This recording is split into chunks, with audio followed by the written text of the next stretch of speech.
there is a reluctance to criticize someone like Anthony Joshua for going to Saudi Arabia and staging a fight. And so the question is, can we criticize Cristiano Ronaldo for going to play in the Saudi Pro League? What about Leo Messi? Leo Messi is, as the video just showed you, accepting a huge amount of money to be Saudi Arabia's tourism ambassador. He's an incredibly popular guy. He's an icon, a football genius, runs a charitable foundation, always seems to be smiling when you see a picture of him. But to me, and this is my personal view, not the view of Reprieve, the fact that he signed this massive contract to promote Saudi Arabian tourism and effectively launder the reputation of one of the world's most brutal dictatorships, that makes him a legitimate target. We don't say that Messi is complicit. We're an organization of lawyers, and complicit has a legal meaning.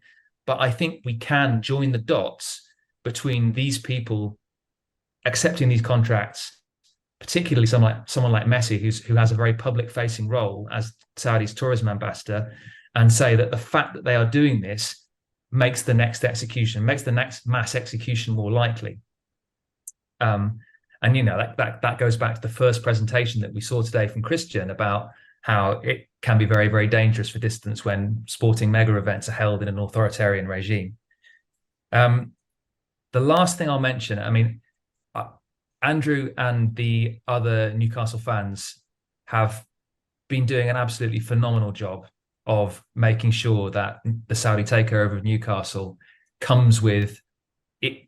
is considered in the context of the impact on human rights in Saudi Arabia.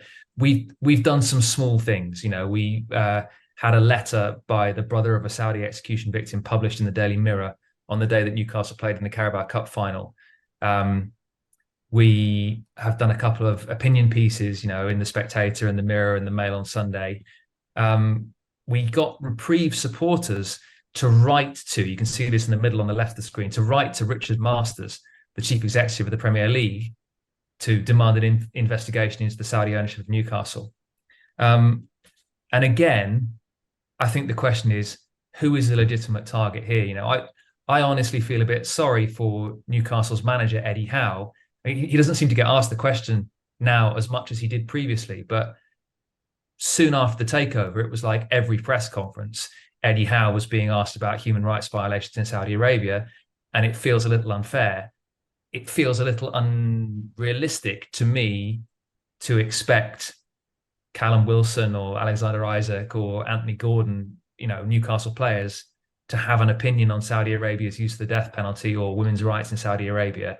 And so I think a really interesting question that I'd love to hear other people's views on is who is the legitimate target here? Is it the government for waving through the sale? Is it the Premier League?